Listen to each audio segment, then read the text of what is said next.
Então, a gente finalizou na aula passada o conteúdo, né, a política externa, a gente viu a relação com a Inglaterra, a gente viu as tretas aqui no Rio do Prata, com o Uruguai, Paraguai, né?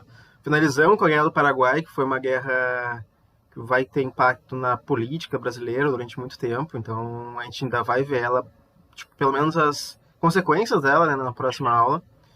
E vamos dar uma relembrada na questão de como isso pode cair, né, no vestibular. Tá. Deixa eu ver aqui. Fala um pouquinho da questão literalmente a questão Christie, né, assim que é chamada. Depois fazer uma questão sobre a Guerra do Paraguai e a gente parte para o conteúdo de hoje, que está bem interessante. Conteúdo bem mais... que eu acho que vocês vão participar bem mais. Uma questão da URGS aqui de 2011, gente, sobre a questão Christie, considerando o enunciado abaixo e 4 propostas para completá-lo. Durante o século XIX, né, os anos 1800, a relação entre Brasil e Inglaterra foram marcadas por diversos momentos de tensão. A denominada questão Christie levaria ao rompimento diplomático entre os dois países em 63. Entre as causas que motivaram esse desgaste e a ruptura, é correto citar 1. A negativa da renovação dos tratados comerciais que beneficiavam a Inglaterra. 2. A manutenção das relações econômicas com os Estados Unidos. 3. A participação brasileira na intervenção contra o governo colorado no Uruguai. E 4. O naufrágio do navio inglês Prince of Wales, Príncipe de Gales, no litoral do Rio Grande do Sul. O que gerou a questão Christie? O que gerou essas tensões que explodiram em 63? Essa questão é bem factual, é bem preto no branco, né? O que gerou essa treta? Vocês podem comentar, vocês podem mandar ali no chat a alternativa que vocês acreditam ser. E a gente resolve. O Renan e o Thaleson acham que é a D, 1 e 4.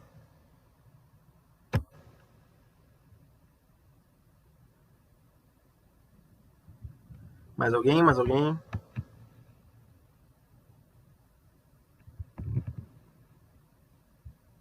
Giovana, D também. Vamos ver. E os 3 acertaram. A questão é a alternativa D, apenas 1 e 4. A negativa da renovação dos tratados comerciais que beneficiavam a Inglaterra. Afinal, a Inglaterra tinha uma série de parcerias com o Brasil desde a época da colônia, e o Dom Pedro II vai romper isso, né? E 4, naufrágio do navio inglês Príncipe de Gales no litoral gaúcho. Esse foi o grande estopim, isso que vai explodir a questão Christie, quando o William Christie, aquele diplomata, vai começar a encher o saco do governo brasileiro, certo? Então, uma questão bem tranquila, bem factual, o que aconteceu, por que aconteceu, e a alternativa D. Essas questões onde eles vão te dar várias frases, vão te perguntar quais estão corretas, elas podem parecer chatinhas no início, porque elas pedem que tu saiba várias coisas, né, vários pedacinhos da matéria, mas às vezes elas facilitam muito o nosso trabalho. Por exemplo, se tu soubesse apenas uma informação, se tu soubesse que o naufrágio do navio foi o estopim da coisa, tu já ficava entre duas, tu vai ficar entre a D e a E. Tu sabe que não pode ser A, B e C. Então tu já corta mais da metade das alternativas da tua questão. E isso ficou ainda mais claro eu estava revendo as aulas, né? Porque eu finalmente postei todas as aulas no YouTube, estão todas lá. Teve uma questão que a gente fez nas aulas anteriores sobre as revoltas, né, do malês, da cabanagem, da balaiada, e era no mesmo estilo. Tu tinha que marcar os números das revoltas nas características delas. E se tu soubesse uma apenas, tu já matava a questão. Porque se tu soubesse lá da cabanagem que foi no Pará, só tinha uma alternativa que encaixava. Então, se tu sabe um pedaço da matéria, tu já mata tudo. Então, ao mesmo tempo que pode parecer ruim para algumas pessoas, porque tu tem que saber vários pedacinhos da matéria de lugares, às vezes, bem distantes, tu sabendo um deles, às vezes, tu já vai te direcionar bem para a alternativa correta. Ok?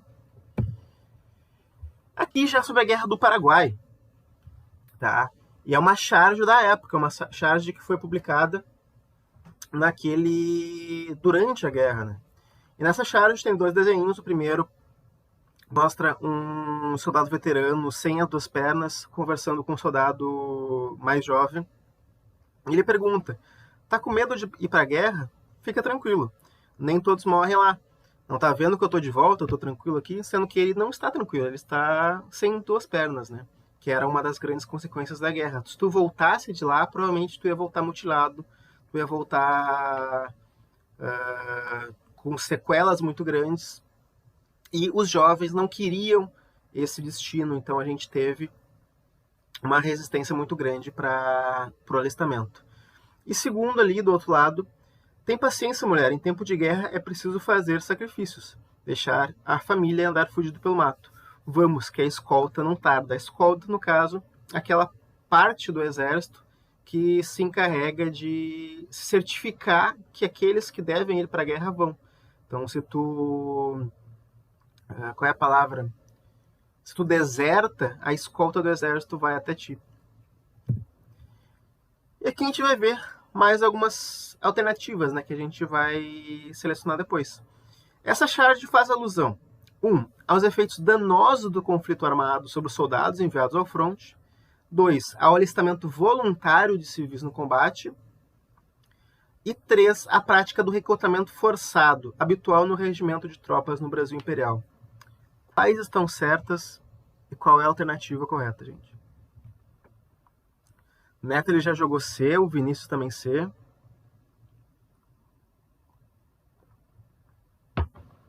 Soro, o alistamento é forçado, tipo, até hoje, né? Porque, vamos por assim, tu vai conseguir um emprego, ou mesmo, sei lá, em uma universidade, tu tem que levar o certificado de Sim. dispensa. Então, até hoje, isso é obrigatório. Mas o que eu queria te perguntar é, tipo assim, se eles te chamar para servir no exército, tu é obrigado a ir?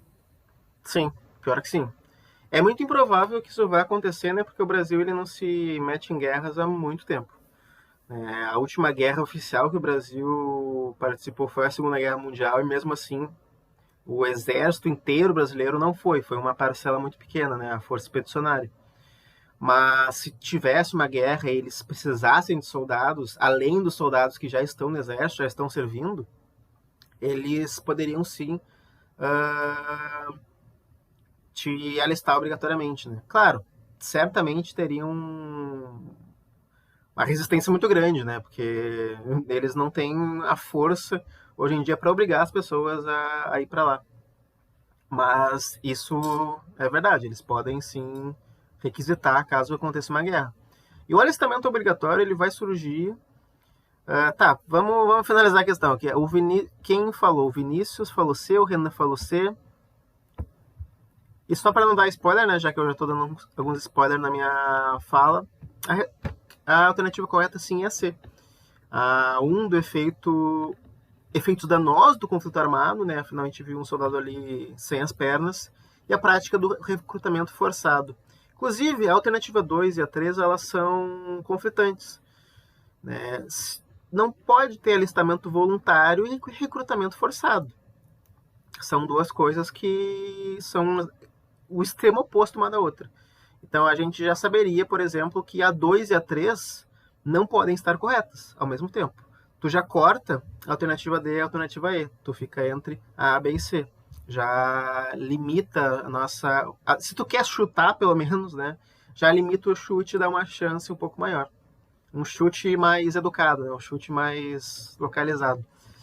Brasil participou de uma batalha chamada Batalha de Torninhas, mataram um monte de golfinhos. Vou pesquisar sobre essa para a gente tratar na aula de Segunda Guerra Mundial. Mas o recrutamento obrigatório ele vai surgir durante a Guerra dos Farrapos. Da Guerra dos Farrapos, não, desculpa, estou viajando, misturando as guerras. Durante a Guerra do Paraguai. Se hoje tem recrutamento obrigatório, se hoje tem alistamento obrigatório, é por causa da Guerra do Paraguai. É nesse momento que o exército brasileiro vai se profissionalizar a esse ponto. Né? E que nem o Vinícius falou, para nós do sexo masculino, né, a gente, se não, pelo menos jura a bandeira, se não se apresenta, a gente não pode fazer nada. A multa para não se apresentar, ela é pequena, é tipo 5 pila. Mas mesmo que a gente pague a multa para não se apresentar ao serviço militar, a gente vai ter que se mostrar lá de novo, a gente vai ter que jurar a bandeira depois. Porque senão a gente não se matricula em lugar nenhum, Para ser empregado, né, carteira assinada, eles pedem um certificado de reservista. Então é uma burocracia desgraçada, assim. Se tu não se apresenta lá, se não gira a bandeira, tu fica muito prejudicado. Aham, senhor. Bah, eu me lembro, eu sou reservista, senhor. Eu acho que é reservista o nome, né? Quando não te chamam, né? Mas fica tranquilo, galera de Cachoeirinha, Gravataí, não vão servir. Só se vocês colocarem o endereço de vocês para Porto Alegre, Canoas. Na teoria, todo mundo que não tá servindo é reservista, né? Porque tá obrigado a servir, tipo, tanto que militar não se aposenta, ele entra pra reserva, né? Então, tipo, se teoricamente, se o Brasil entrasse numa guerra, que não vai acontecer, todo mundo estaria aí, teria que estar à disposição. E colocar em reserva é a pior ideia que eles podem ter na vida. A Giovana perguntou se isso é obrigatório apenas para homens. Se o Brasil precisar de mim para lutar na guerra, então já pode entregar, senhor. Já era. A gente tá com dificuldade, né? Eu falei, tipo, se me colocar na reserva, é a pior ideia deles, o professor. É, pior ideia deles. Ah, então tá bom, então. Obrigado aí, valeu. Se o Brasil precisar do exército para uma guerra, o máximo que vai acontecer é o pátio todo ficar capinado do lugar e os postes tudo pintados com cal, né? O meio fio do país inimigo vai estar todo pintadinho. Mas beleza. Ai. A Giovana ela perguntou ali em cima se isso é obrigatório apenas para os homens. E sim, no Brasil hoje o alistamento ele é obrigatório apenas para o sexo masculino, né? E claro, eu não sei agora como é que funciona para as mulheres se elas querem servir. Eu confesso que eu não tenho essa informação de cabeça, mas é obrigatório só para os homens. E teoricamente todo homem é reservista, né? Porque todo homem tem que se apresentar pelo menos ao serviço militar e ter o certificado de que foi lá e se apresentou, né? Que é um saco, mas beleza. Mas tipo assim, na minha opinião, né? Tipo assim, se a pessoa não vai seguir carreira no exército, é inútil a pessoa entrar no exército brasileiro. Porque a pessoa sai de lá, a pessoa não tem um curso, a pessoa não... no caso, se tu for trabalhar no veículo, tu pode tirar tua carteira, né? Uhum. Mas fora isso, tu não recebe nenhum auxílio depois, tu não recebe nenhuma assistência. Tu saiu do exército, tu ficou um ano sem trabalhar, tu ficou um ano sem fazer curso, tu ficou mais velho e as outras pessoas que ficaram fazendo curso vão pegar o teu lugar de emprego, tu não vai poder trabalhar. Então, gera assistência. Uma das ideias, né, é que ao ficar esse ano no exército servindo, algumas pessoas vão ser convencidas a seguir carreira, né? Então, meio que é um período de testes obrigatório. Ok. Alguém falou mais nada. Beleza. Deixa eu ver. Reloginho. Gente, eu tenho algumas outras questões aqui, mas para a gente não se estender muito, eu vou passar para o conteúdo da aula de hoje. As questões seguintes que eu tenho aqui, elas são todas sobre a Aliança do Paraguai. Ok? E os slides eles já estão lá no grupo, já estão no Classroom, então se vocês quiserem ver essas questões, vocês podem entrar lá e verificar. Claro, não trapaceiem, porque o slide seguinte está a resposta, né? Então façam elas direitinho. Mas eu vou passar então para a aula de hoje, certo? Tranquilo? Tranquilo.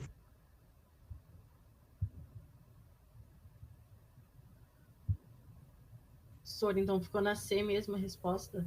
Uhum.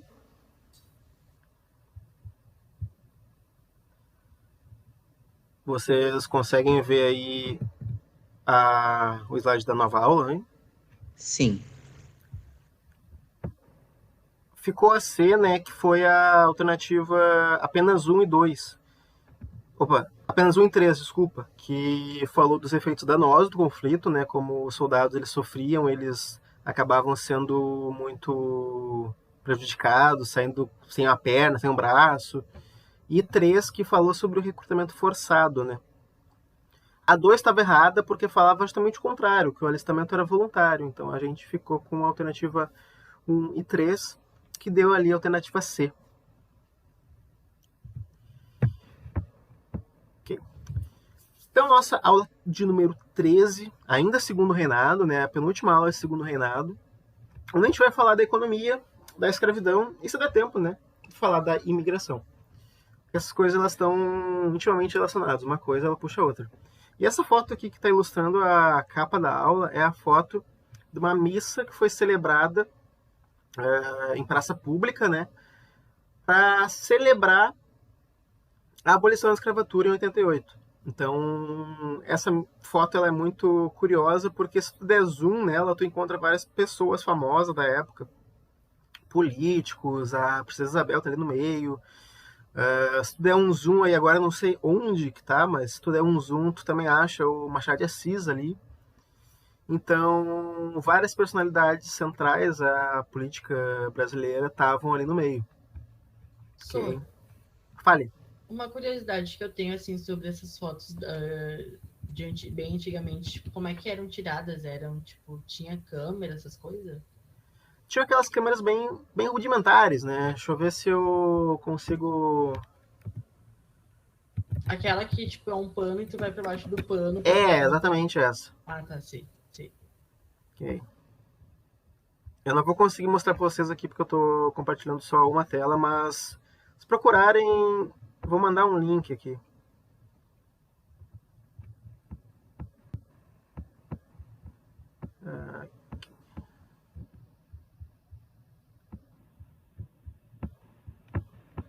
Eles conseguiam revelar essas fotos?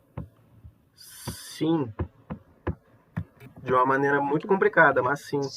A revelação de fotos antigas, elas envolviam um processo bem complexo. Eu fiquei vendo um vídeo esses dias sobre isso, era tipo... um dia inteiro mergulhando o filme em produto químico só para revelar a foto. Esse link que eu mandei aí tem um gostinho assim, de como é que era feito. Ok? Eles salvavam e mandavam no grupo do WhatsApp. O Zap Imperial. Mas tá, vamos falar de economia, delícia. Estou tomando um cafezinho, inclusive, neste momento. Esse líquido maravilhoso. Ai. Gente, a economia do segundo reinado, né, do Pedrinho II, ela vai ser baseada na exportação de um grande produto, que vai ser o café. E ele vai ser principalmente produzido nos estados de São Paulo e Minas Gerais. O café ele vai ser um produto muito bom, muito lucrativo, pelos motivos muito parecidos com o açúcar. Mas tudo que o açúcar foi, o café vai ser melhor. O açúcar ele vai ser lucrativo, o café vai ser mais lucrativo. Onde o açúcar era difícil, o café vai ser fácil. O café, para você ter noção, ele tem um tempo, um ciclo muito mais curto do que o açúcar. O açúcar, para tu plantar, tu colher, tu curtir ele, tu colocar ele para venda, era mais de um ano. Ele tinha um ano de produção muito longo, um ciclo de produção muito longo.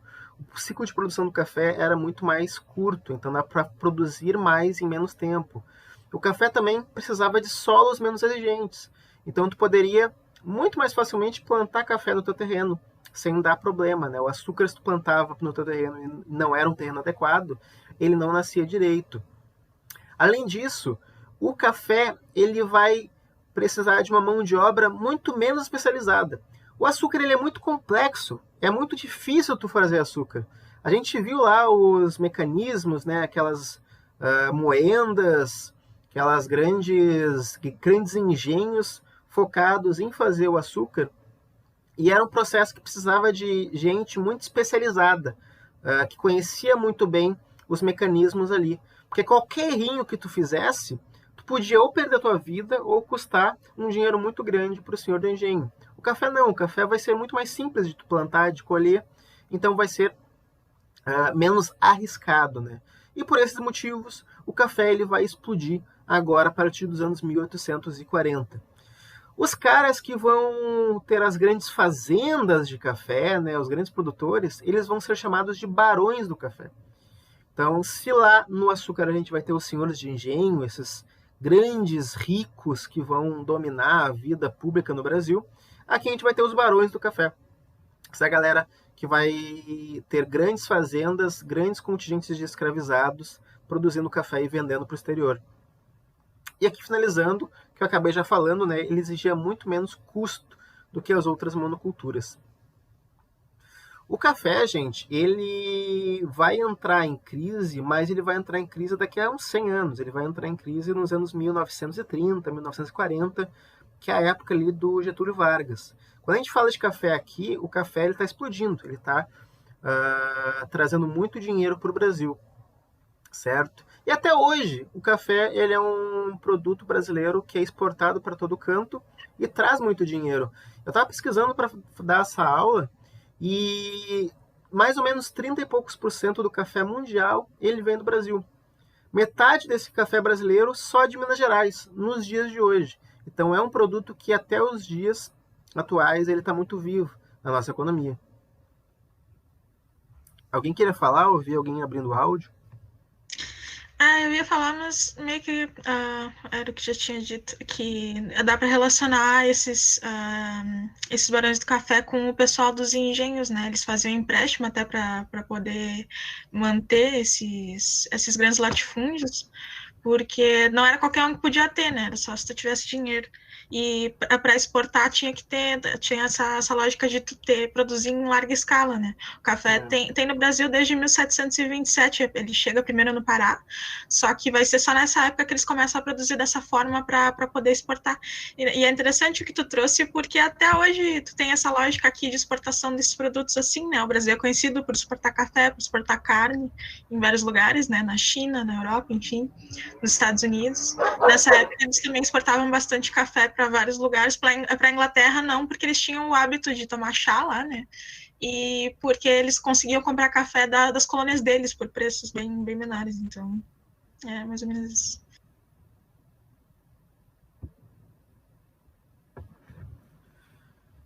É muito interessante ver que isso tudo explodiu onde hoje ainda é meio que o centro econômico do país, né?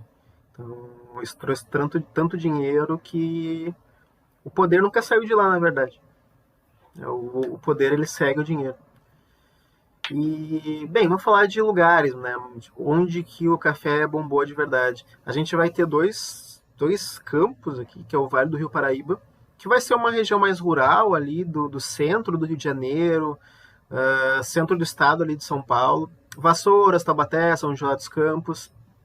E vai ter uma área um pouco mais urbana, que ali é o oeste de São Paulo, Paraná e Minas Gerais, que vai ser mais centrado em Ribeirão Preto e em Campinas. Então, enquanto o primeiro ali vai ser mais rural, o último vai ser um pouco mais urbanizado.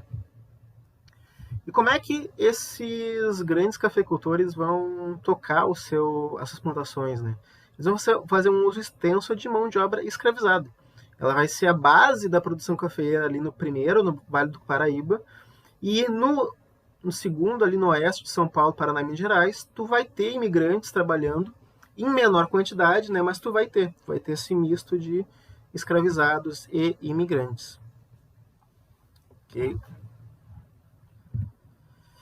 Gente, antes da gente falar da crise do sistema escravista, é importante retomar uma discussão que a gente fez muitas aulas atrás sobre como a prosperidade do Império ela veio a custas muito grandes. Quando a gente fala que o Império foi próspero, quando algum monarquista aparece no YouTube ou em algum lugar falando que o Império foi muito próspero, muito rico, foi próspero para quem?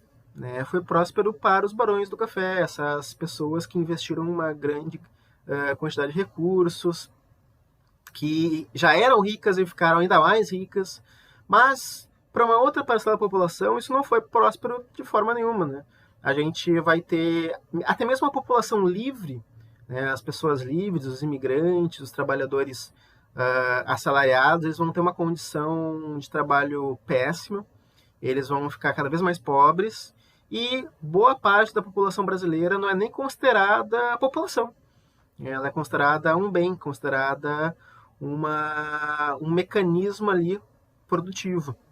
Então, quando a gente fala em um império próspero, a gente tem que entender que não era todo mundo que era próspero, era uma parcela muito pequena às custas de uma outra parcela da sociedade que sofria atrocidades das mais graves, né? Lembrando que a escravidão moderna, ela é uma das maiores atrocidades da história, tanto de intensidade quanto de números mesmo, né? A gente nunca teve uma quantidade tão grande de gente sequestrada e levada para outro lugar. E essas pessoas, elas acabaram sendo exploradas por esses senhores de engenho e agora os barões do café para lucro. Então, a prosperidade de uns, nesse momento, vai ser o sofrimento de outros, né? Então, tenham isso em mente sempre que vocês ouvirem algum discurso monarquista. E o café, como a gente já falou, ele estava no centro da economia do Império. No momento que a escravidão ela vai ruir, ela vai acabar, o Império ele vai se despedaçar. Então pensem, um império funcionaria hoje em dia com a economia que a gente tem, com o trabalho assalariado que a gente tem? Certamente não. Eram outros tempos e quando funcionava para poucas pessoas, né?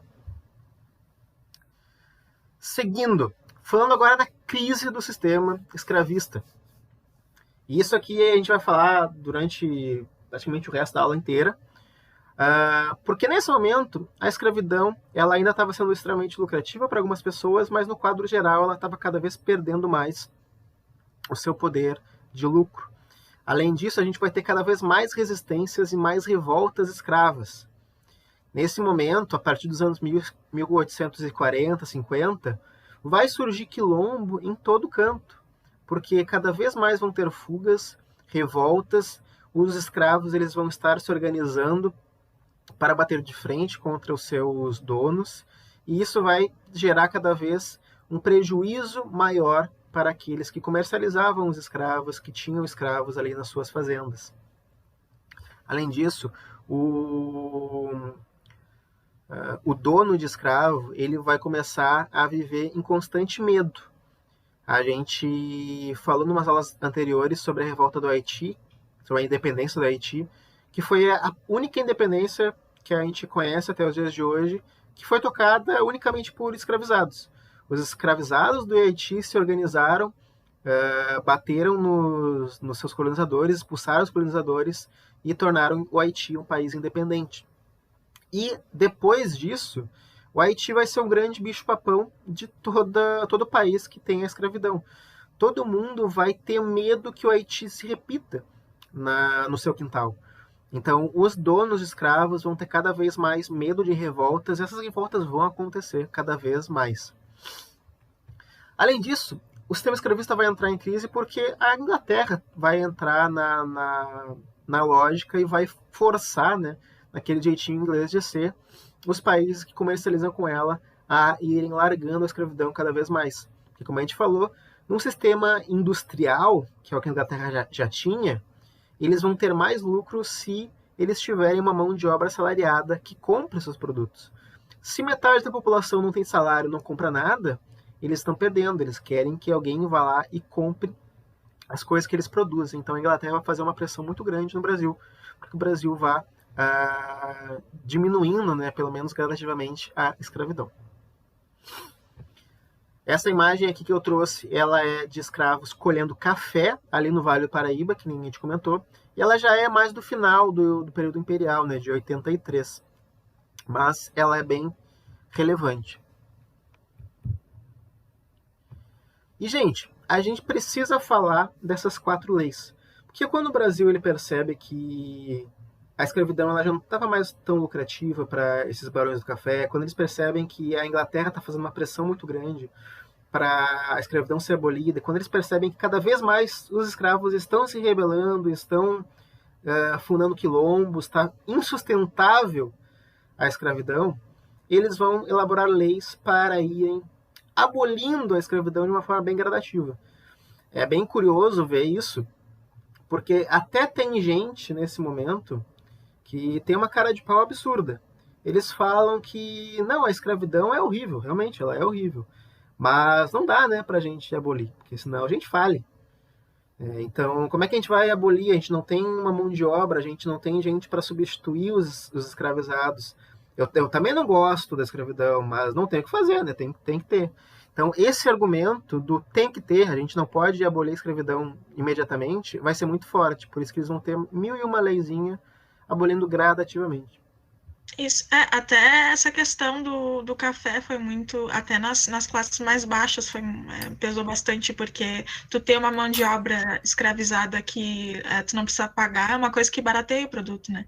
Então o pessoal consegue comprar o café mais barato, porque o Brasil não só exportava, como as pessoas que viviam aqui também tomavam café e consumiam outros insumos que provinham dessa mão de obra, né? Então, o pessoal também defendia que se continuasse com esse tipo de coisa por conta disso.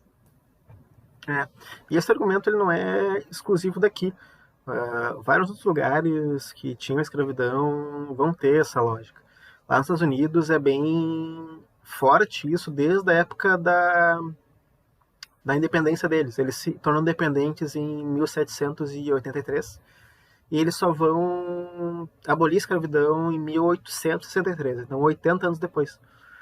E desde a independência deles, eles vão falar isso. Pô, a escravidão é chato, né? Mas a gente não tem o que fazer. O Thomas Jefferson vai ser um dos caras que vai falar isso. Ele vai ser um escravocrata até o final da vida dele, ele vai ter centenas de escravos. E ele vai dizer publicamente que a escravidão é horrível. Mas não tem o que fazer, né? A gente tem que escravizar. Claro, ninguém pergunta para os escravizados o que eles acham, né? Então, para eles é muito bom, mas para essas pessoas, obviamente, não é. Professor, lá a questão dos Estados Unidos,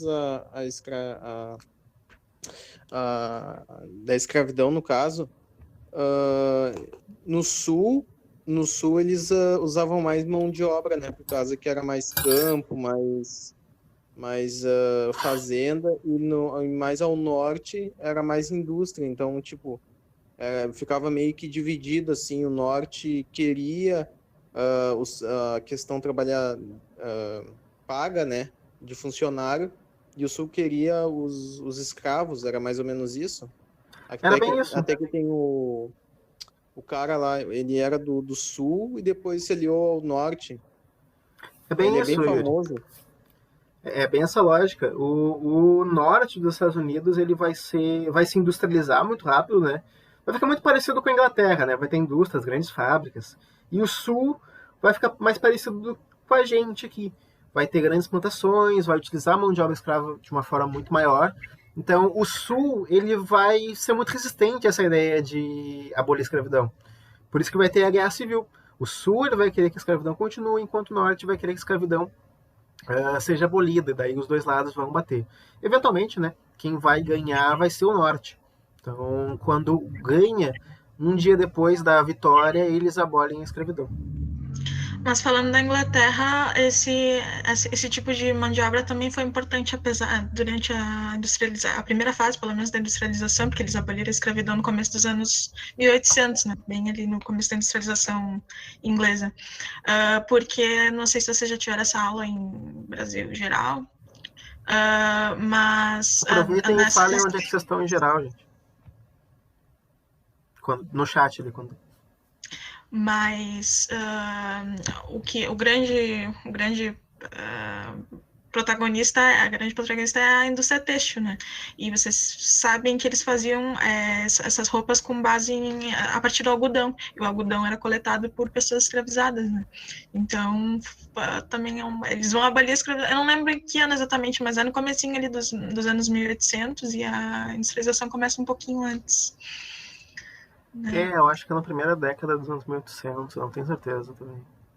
E começa a vender bastante porque, enfim, o tecido de algodão ele era muito barato e era barato para fazer roupa, né?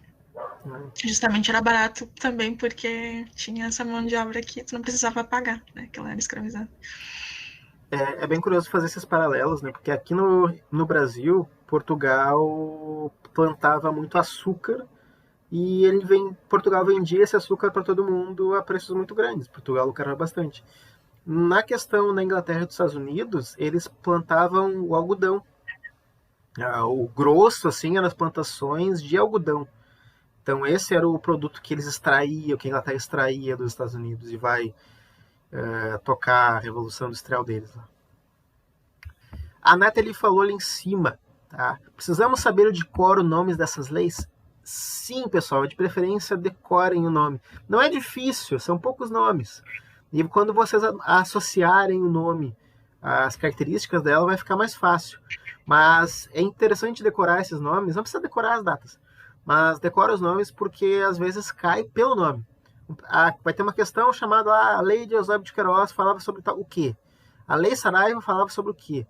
Então, decorem isso, é importante. A Bárbara falou que está no feudalismo, o último assunto que eles lembram. Daqui a pouco vocês alcançam, né? Porque o Brasil a gente começa bem avançado, né? Nos 1500. Mas então tá, vamos seguindo as leis escravistas, 4 delas. Gente, a primeira lei vai se chamar de Eusébio de Queiroz, por causa do político aqui que vai assinar essa lei, né? Vai ser de 1850, 10 anos depois que o Pedrinho II vai subir ao trono.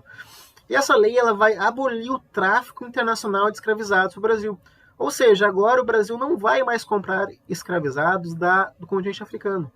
Então, aquela lógica lá do navio negreiro que vai para o continente africano, captura as pessoas e leva aqui para as Américas, isso, pelo menos no Brasil, vai acabar em 1850. Vai ser abolido esse tráfico internacional. Porém, tem ali um mas, não vai abolir o tráfico interno entre províncias. Então, se um comerciante aqui do Rio Grande do Sul quer vender seus escravizados lá para São Paulo, lá para Rio de Janeiro, ele pode. Isso não é proibido com a Lei Eusébio de Queiroz. Certo, gente? Tranquilo? Inclusive, eu creio que essa prática não era muito famosa aqui no Brasil, mas lá nos Estados Unidos era bem comum tu incentivar os escravizados a terem filhos para que tu pudesse vendê-los depois. Que é algo muito cruel, né? Algo muito absurdo. E aqui no Brasil, se não me engano, isso não foi tão difundido. Lá nos Estados Unidos foi. Essa lei de 1850 ela foi influenciada, aqui com muitas aspas, né, por uma lei inglesa, Bill Aberdeen, de 1845, ou seja, 5 anos antes. E o que essa lei inglesa ela vai falar? Olha só que beleza. Ela vai falar que qualquer navio negreiro que a marinha inglesa olhar ali no oceano, ela pode capturar e mandar de volta para a África. Então, nesse momento, em 45, a marinha da Inglaterra vai se declarar a polícia do Oceano Atlântico. Se ela vê um navio negreiro andando, ela vai capturar ele e mandar os escravizados de volta à África. Por causa disso, né, não faz nenhum sentido o Brasil continuar comprando escravizados, porque vai ser um prejuízo muito grande. Um pouco antes disso tem aquela lei que a gente chama de Lei para Inglês Ver, em 1831, né? E esse é um dos motivos dos quais, porque essa lei pega e adiante não, porque eles começaram a patrulhar, né, os navios. E os traficantes eles começaram a ser vistos com maus olhos pela própria população, né? Aconteceu isso também. Por fim, gente, essa lei ela vai gerar uma série de consequências. Primeiro que ela vai gerar uma escassez de mão de obra. Se o grosso do trabalhador era o escravizado, agora quando para de entrar escravizado no Brasil, de fora pelo menos, né, a mão de obra vai cair. A produção ela está sempre aumentando. Produção, o objetivo do Barão do Café é sempre produzir mais e vender mais. Para isso ele precisa de mais escravizados. Então, quando para de entrar isso, a mão de obra ela vai ficar muito escassa. Vai levar o governo a investir mais pesado na imigração. Eles vão chamar imigrantes para o Brasil. E eles vão elaborar essa lei de terras de 1850, que a gente vai falar daqui a pouco. Vamos falar dela ali na imigração, porque ela vai ser uma lei que vai regulamentar, né, como é que a imigração vai acontecer aqui no Brasil. O governo vai sim intervir ali e vai organizar um pouco a imigração, que no início está meio confusa, está meio caótica. Certo, gente? Lei Eusébio de Queiroz, compreenderam bem? É importante que vocês vejam o nomezinho e relacionem com as características.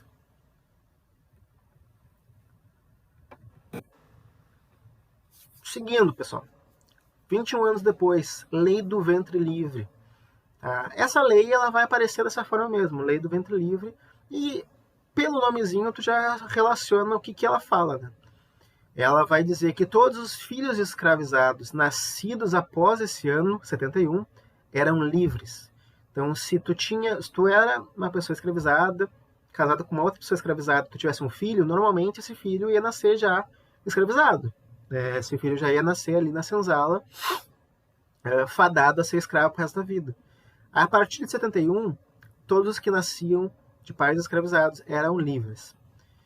Porém, tem um mas, né? Sempre tem um mas. E o mas ele é importante. Os filhos que nasciam a partir de 71, eles deveriam ainda ser criados pelo dono dos seus pais, até os 8 anos de idade. Quando a criança tivesse 8 anos de idade, o dono dos escravos poderia dar ela para o governo para ser criada em orfanatos, etc. E ele poderia ser indenizado pelo governo por essa criança que ele estaria dando para eles. Porém, tinha outro mais, tem mais um maisinho. Ele pode decidir continuar escravizando essa criança até os 21 anos, em vez de receber essa indenização do governo. Ou seja, liberta mais ou menos, né? Liberta apenas na teoria. Porque na prática, o senhor de escravo ele ainda pode ficar com a criança que nasceu até os 8 ou até os 21 anos, se ele preferir. E vamos pensar, vamos dar um spoiler aqui dos próximos slides. Quando é que a escravidão acaba? A escravidão acaba em 88. Não dá os 21 anos dessa lei até 88. Então, se o senhor ali dos escravos ele decidir ficar com a criança até os 21 anos, essa lei não serviu de nada. Essa lei ela vai servir só de uma forma simbólica, uma lei para inglês ver. Respondendo já a pergunta da Natalie. Certo? Claro, vamos supor, né? Vamos supor que as coisas acontecessem de uma forma bem pior do que realmente aconteceram. Vamos supor que a escravidão não acabou em 88. Vamos supor que ela continuou aí por décadas. Aí sim, né? As pessoas chegariam aos 21 anos e seriam libertas. Então, a escravidão iria acabar eventualmente quando só sobrasse as pessoas. Mas ainda assim é algo que não teve um efeito na prática. Outra lei que não teve um efeito muito grande na prática, né, foi uma lei mais para inglês ver mesmo, uma lei simbólica, foi a Lei Saraiva-Cotegipe, ou, como pode aparecer na prova também, a Lei dos Sexagenários, de 85. 3 anos só antes da abolição da escravatura. E essa lei vai dizer o quê? Que todos os escravizados com mais de 60 anos deveriam ser libertos. Olha que beleza. Tem um mas. Ainda tem um mas. Qual era o mas? Esse escravizado que chegasse a 60 anos, se ele quisesse ser liberto, ele tinha que pagar uma indenização para o seu dono. Ele tinha que pagar a própria indenização. O governo, nesse momento, ele até vai considerar indenizar os donos dos escravos, quando eles libertassem esses sexagenários. Mas o governo vai decidir que não. Quem vai pagar essa indenização vai ser o próprio escravizado quando ele chega aos 60 anos. E se ele não tem esse dinheiro, se ele não tem indenização para pagar o seu dono, ele ainda vai trabalhar pelo menos até os 65. Então, vamos fazer as contas de novo, matemática. 85, essa lei entrou em vigor. A escravidão acaba em 88. Se a pessoa não tem dinheiro e ela vai ter que trabalhar até os 65 anos, mais 5 anos, essa lei não faz diferença nenhuma, porque ela vai ser libertada lá na Lei Áurea da mesma forma. Então, é uma lei que até na própria época as pessoas chamavam da lei da gargalhada, porque ela não tinha um efeito prático, na verdade, ela era muito simbólica. Sim, fora que tu ia viver do quê depois, né? Soro. Fale. Eles tinham uma previsão de que a Lei Áurea ia acontecer em 88, tipo assim, ano que vem vai acabar a escravidão. Eles avisavam isso antes ou foi tipo do nada, assim, tipo, de um dia para o outro eles decidiram, a Princesa Isabel lá decidiu assinar a Lei Áurea? Eles não tinham uma previsão tão antecipada. Por exemplo, daqui a 3 anos a gente acaba. Então eles não tinham esse nível de planejamento. Existe uma teoria de que lá em 88, no início de 88, eles perceberam que ia ter que acabar. Tanto que o Dom Pedro II, ele sai do Brasil alguns meses antes para viajar pela Europa. É bem bizarro isso. O Brasil está pegando fogo e o Dom Pedro II ele pega e parte uma viagem pela Europa. E daí ele deixa só a Princesa Isabel aqui cuidando das coisas. É teorizado, né, a gente não tem como saber com certeza, de que ele saiu porque ele sabia que ele ia ter que abolir a escravidão e ele não queria que essa treta caísse no colo dele. Então ele deixou a filha dele resolvendo essas coisas. Claro, a gente não tem como saber, né? A gente não sabe qual era a conversa de pai e filha, mas é uma teoria que muita gente acredita. Até porque, se não me engano, na América, pelo menos, todos os países já tinham abolido a escravidão, né? E como tu tem esse processo que é degradativo, tipo, primeiro tu proíbe o tráfico, depois tu vai criando essas leis, dava para sentir que isso ia acontecer em algum momento. Só antes da gente pular para a Lei Áurea mesmo, gente, sobre essa lei dos sexagenários, por que ela foi tão ridicularizada na época? Para ter uma noção, só alguns dados que eu peguei antes da aula. A expectativa de vida do brasileiro livre era de 27 anos, que a perspectiva era muito bruta, né? Até mesmo as pessoas livres, elas tinham uma rotina de trabalho muito pesada. Então, a média era 27. Para os escravizados, a média era 21 anos. Então, menos de 5% das pessoas escravizadas chegavam a 60 anos de idade. Então, se tu chegasse a 60 anos de idade, aí tu poderia pensar em pagar essa indenização e daí tu poderia pensar em ser liberto. Mas essa lei aqui, ela vai atingir uma parcela muito pequena de pessoas, né? Além do fato de que poderia...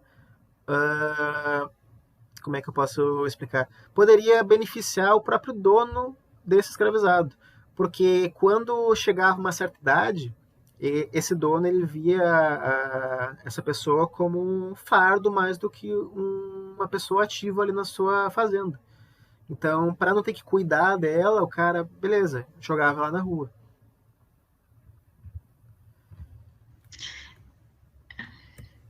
É interessante que a Nathalie tinha falado isso antes ali, ajudou em que...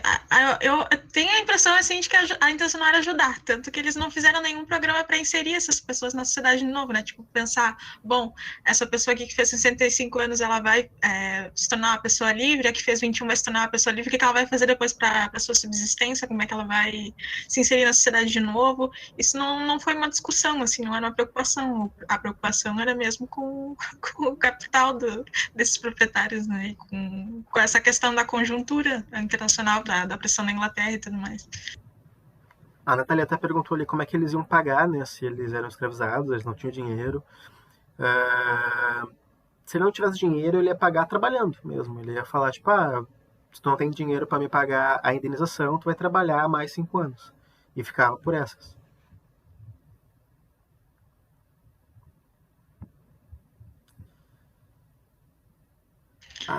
O Yuri falou aí que saiu as favelas, foi um tempo depois, mas tem muito a ver com aquela lei de terras ali também, né? Porque com essa lei, além de regulamentar a escravização, a imigração, ela regulamenta a posse de terra, né? Então, antes ainda vigorava mais ou menos, aquele sistema de sesmarias que a gente falou lá em Brasil Colônia, né? Então, era por doação de terra. Agora era só por compra e venda. E tudo que não tivesse sendo ocupado por um proprietário de terras que não tivesse produzido naquela terra era considerado terra do governo. Aí, para te comprar essa terra, tu teria que comprar para ocupar ela, tu teria que comprar através de leilão. Sendo assim, a terra ela só fica na mão de quem tem dinheiro, e pessoas escravizadas não têm dinheiro. Tanto que até hoje tu tem esses grandes latifundiários que são todos de famílias brancas, ricas, e isso não é por acaso, né, gente? Isso é uma coisa que foi imposta por lei ainda. A Nathalie falou lá em cima. Então era só passar uma boa imagem, conseguir mais aliados? Tu está se referindo à questão da Inglaterra, dos países que eram aliados do Brasil, Nathalie? Só complementa ali. Tu diz as leis passam uma imagem boa, assim, de país que está libertando as pessoas? Isso? Isso se relaciona com os países parceiros do Brasil. Boa parte dessas leis ela vai existir justamente para o Brasil pagar de progressista lá para o resto do mundo. O Brasil ele vai ser o último país a abolir a escravidão aqui das Américas. Então, pelo menos assim, ele vai estar mostrando que ele não é tão atrasado quanto parece. Né? A gente está libertando, aos pouquinhos, mas tá. Então, isso vai tentar enfeitar a imagem do Brasil no exterior. Né?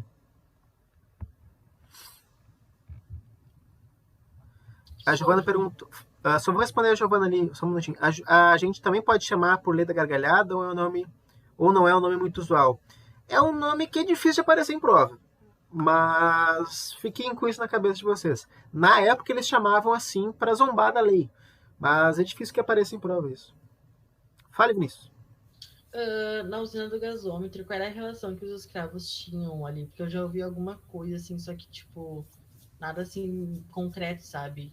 Uhum. Não sei se eles que construíram, o que acontecia, tipo, lá no porão da usina. A usina do gasômetro eu acho que é um pouco mais moderna, né? Eu não sei se o professor Eduarda sabe alguma coisa sobre isso. Eu não lembro de cabeça. Até porque a gente pode, tipo, quando tipo, os pessoal de fora do estado, tipo, sempre chamam o Centro Histórico de Porto Alegre. Uhum. Não sei se por causa dos prédios ali do centro, como o mercado público e tudo mais, não sei se tipo, isso tem relação à escravidão. Uhum. Eu tô abrindo aqui uma guia separada e a usina do gasômetro foi depois. Foi tipo em década de 30. Tem alguns pontos que tem, assim, a Redenção, por exemplo, ela tem esse nome por conta disso, né? Ela era um quilombo ali. Tem alguns pontos que tem. Tem inclusive um passeio, se eu não me engano, que tem esse. Não sei se existe ainda. Tinha um que era o caminho. Isso, tem territórios negros que, inclusive, pesquisem depois, que é muito legal, e ele fala sobre esses pontos que tem a ver com isso em Porto Alegre. Mas tem alguns monumentos também. Ali, inclusive, perto do gasômetro, tem ali perto da ponte aquela. Sim. Ponte de Pedra, né? Ponte de Pedra foi construída por escravizados. Isso. Gente, só vamos estender aqui para falar da Lei Áurea. A última coisa que a gente vai falar na aula hoje, a gente deixa a imigração para a aula que vem, tá? Que a Lei Áurea, ela é importante, ela vai finalizar todo esse processo das leis. Mas só para comentar um pouco sobre o que o Vinícius, a professora Eduarda e a gente estava falando, essas populações que foram libertas, elas começaram a morar nas regiões mais pobres das cidades, né? Que eram, por que pareça, as regiões mais centrais. E isso só vai mudar na década de 20, lá pela década de 20, no século 20, na década de 20, década de 30, quando os prefeitos, os governantes vão querer embonitar os seus centros. E quando eles vão querer embonitar os seus centros, eles vão expulsar essas pessoas dali e vão derrubar as casas dessa gente. E é aí que vai surgir o grosso das favelas que existem hoje em dia, né? As pessoas que vão ser expulsas de suas casas e vão ter que ir para regiões mais periféricas. Ok?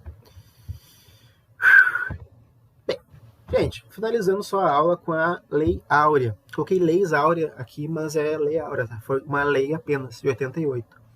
Ela vai ser assinada pela Princesa Isabel, que nem eu já comentei, enquanto o Dom Pedro II está fora do país, ele está viajando.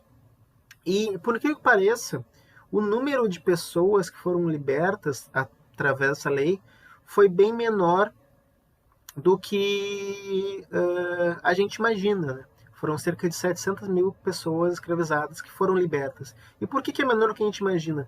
Porque nesse momento, que nem a gente comentou no início da aula, as revoltas escravas estavam acontecendo de uma forma muito grande.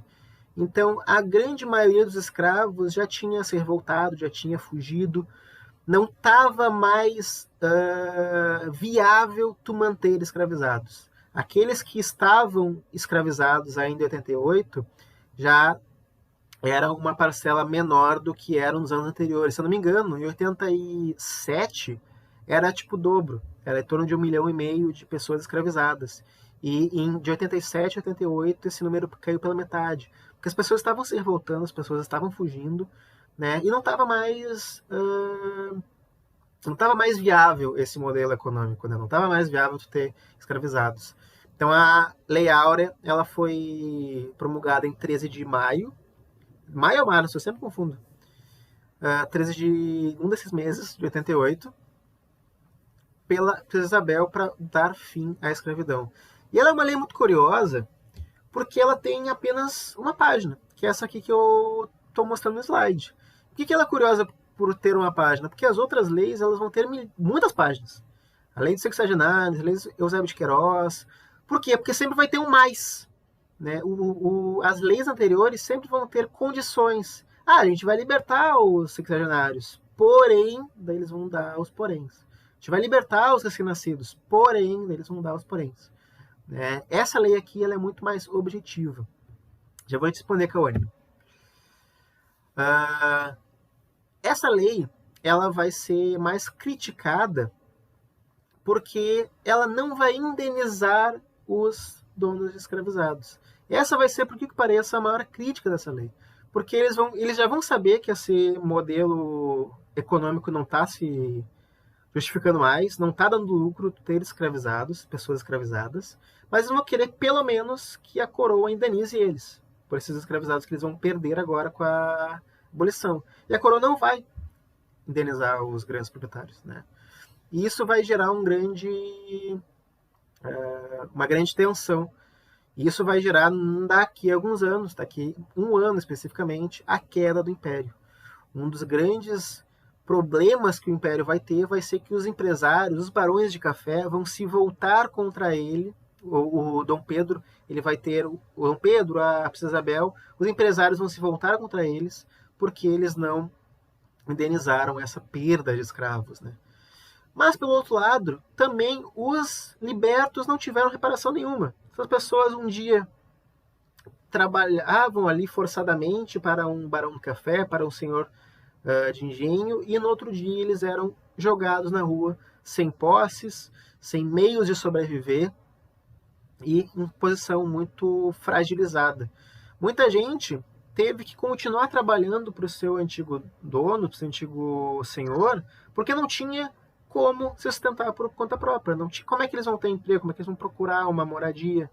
Eles não tinham essa oportunidade, não tinham nenhum amparo nesse quesito. Eu fiquei pensando nisso, era difícil indenizar porque é indenizar da parte do governo, né?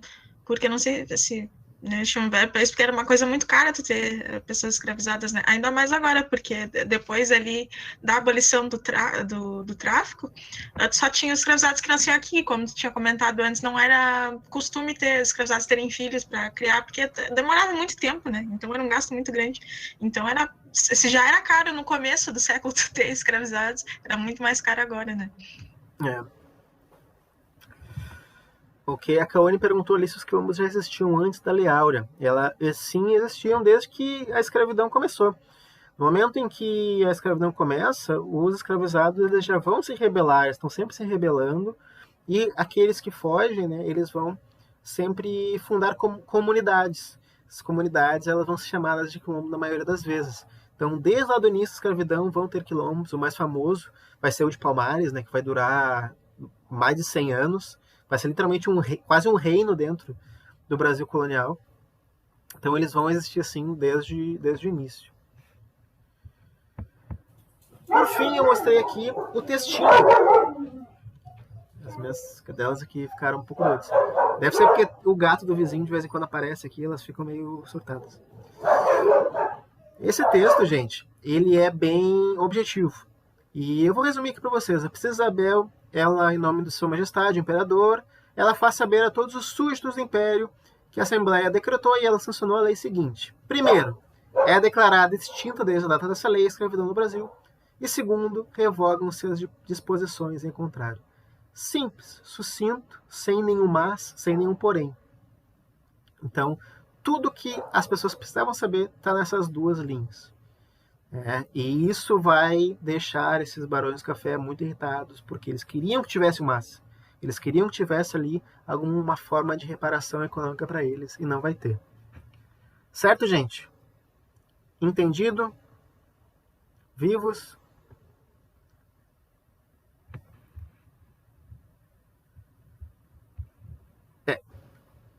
Entendido, senhor.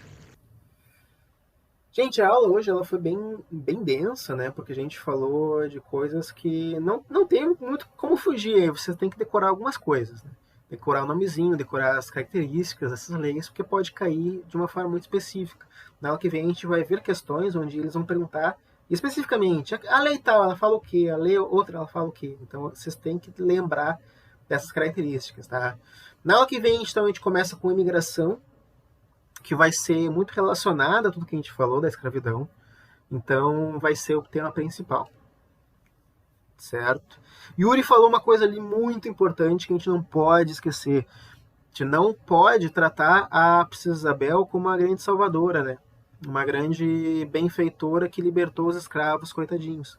Não, ela fez isso porque já não tinha mais o que fazer. Né? A escravidão já estava acabando porque os escravos estavam se rebelando cada vez mais. Então, o crédito da libertação dos escravos é dos próprios escravizados que se rebelaram, que lutaram contra. A gente não pode esquecer da luta dessas pessoas. Essas pessoas lutaram e elas conquistaram a sua liberdade. A gente não pode colocar tudo isso na conta da Princesa Isabel como uma pessoa bonzinha lá que libertou todo mundo porque ela era iluminada. Não. As pessoas que foram escravizadas conquistaram a sua liberdade depois de muita luta. Tanto que não teve nenhuma política para reinserir essas pessoas, né? Pelo contrário, quando eles fizeram o primeiro Código Penal do Brasil, que foi mais ou menos por essa época, foi para incriminar também essas pessoas, né? Eles perseguiam pessoas que lutavam capoeira, e buscavam tentar prender essas pessoas que algum tipo de cultura provinda da África, né? E se chegou a discutir quando acabou, quando foi oficializada essa abolição, o que a gente faz com eles agora, né? Porque vocês vejam ali, a mão de obra vai ser substituída predominantemente por imigrantes, porque eles não queriam pessoas negras trabalhando para eles, né? Era só em contrato de graça. Eles chegaram a pensar em colocar todo mundo num barco, teve alguém que falou isso, assim, colocar num barco e mandar de volta para a África, só que assim, muitos deles eram brasileiros, né? Eram pessoas que eram só descendentes, eles já nasciam aqui, falavam português, nem sabiam, né? Então, para vocês verem como era uma coisa que eles eram vistos mais como bens e coisas mesmo do que como pessoas, né? Então não foi nenhuma ação de bondade, foi uma coisa, fez parte de um processo que não teve nada a ver com eles, né? Com ela.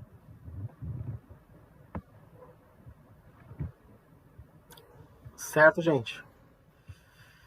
Então, galera, bons estudos para vocês, uma boa noite, tá? Descansem bastante. Tá tudo já postado lá no grupo, eu vou postar logo mais a aula de agora.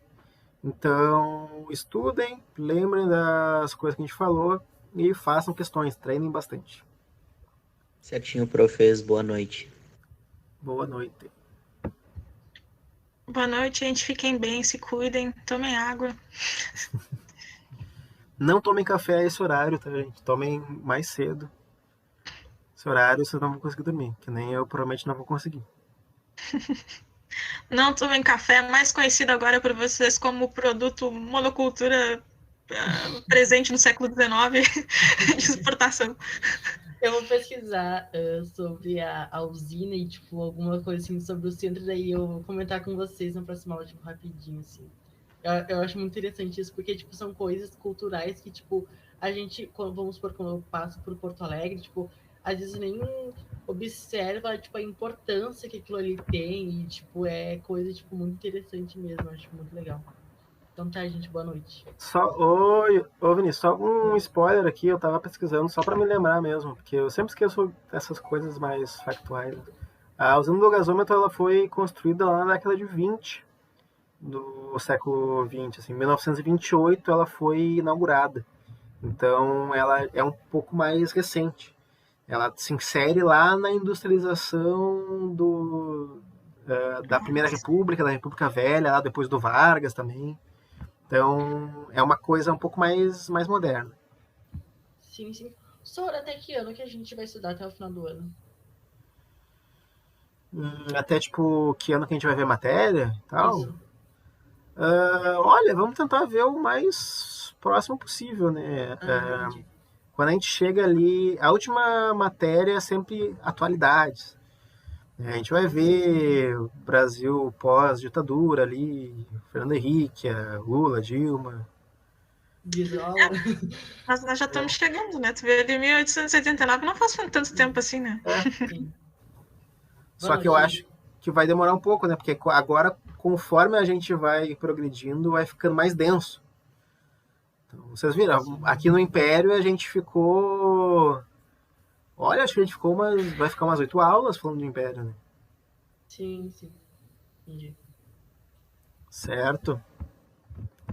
Mas então tá, pessoal. Tenham um bom descanso aí e a gente se vê na próxima aula.